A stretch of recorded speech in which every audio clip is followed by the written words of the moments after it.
Hey, hey, welcome back. We are at day 14. So, we are at day 14 of going live discussing equitable grading in STEM.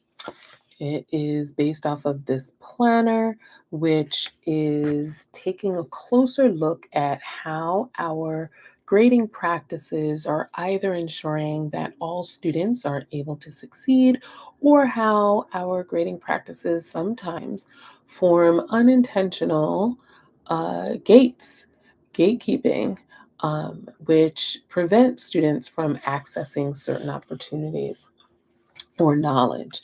This is based off of my book, Equity Builds Expertise, chapter 8 in the book.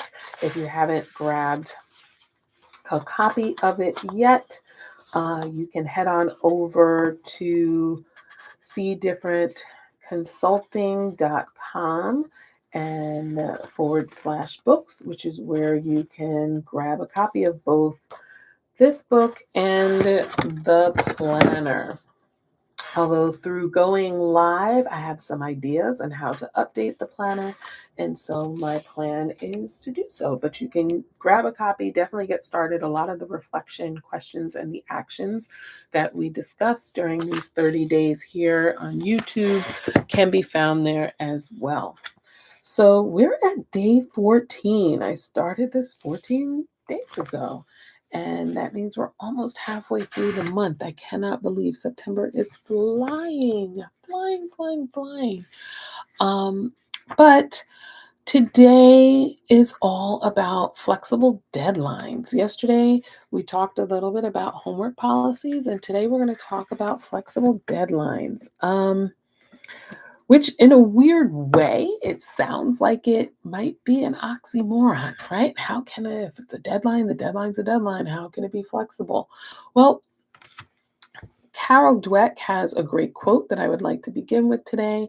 And she says, focus on effort, not excuses.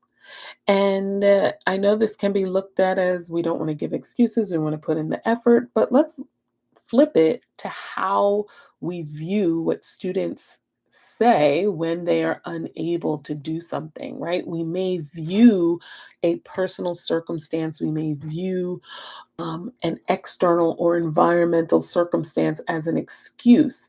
And what I like about this quote is that it can be looked at from the perspective of the student, but also from the perspective of the teacher, right? Don't focus on the excuses. Let's focus on the effort that the student is willing to put in, the effort that the student is communicating that they are doing or showing, right?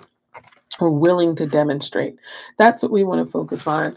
And so for today, I want us to think about how deadlines teach us a lot more than the fact that there are going to be times when you may not get an opportunity to do a redo or to get to do things, and that deadlines teach responsibility, right? But rigid policies can also send an unintended message. It can send the message that your life challenges don't matter if we are so inflexible, when they actually do, if we care about humans and if we choose to lead and guide and educate and teach and support in a way that is humanizing, right? A flexible system communicates both accountability and humanity, and it can teach students skills around self advocacy and planning, right? Purposeful planning. So, the reflection prompt that I would love for you to consider for today is, do you or do I allow flexibility for personal circumstances without lowering expectations? That is the key. We do not want to lower expectations here. So, what you might want to do is consider students being able to request a 2-day extension on a particular assignment. Maybe it's a large assignment, a project, but they can only do so if they email you before the due date.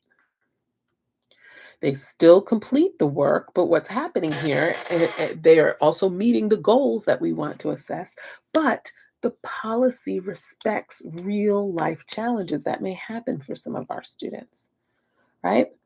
So that's one way to provide flexible deadline.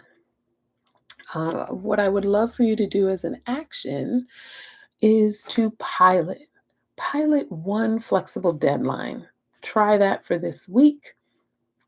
You can think about creating an extension request form, even. It could be a one pager, something that would make it just a low barrier for students, right? Maybe they don't have a chance to email, but they can grab a form, fill out a form, and turn it into you. They would have to list the assignment, what would be the new proposed date, right? 2 days from now, and you can set guidelines around that.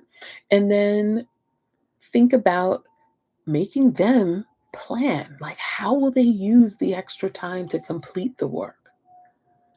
Make them write out the plan and share that with you. So that could also be an option, right? That could be part of the email.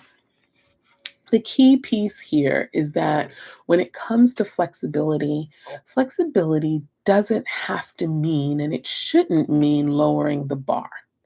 Okay, that's not what we're trying to do here.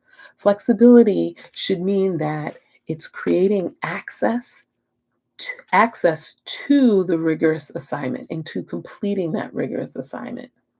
By offering second chances on timing, you are sending the message that learning matters more than punctuality alone. All right, y'all. I told you this second segment of the planner forces us to dig a little bit deeper into our whys for a lot of our systems around grading. So every grade tells a story. So let's make it one worth telling. All right. See you tomorrow for the official halfway point in our month and in our 30 days live segments. Um, See you tomorrow. Hope you have a great rest of your evening.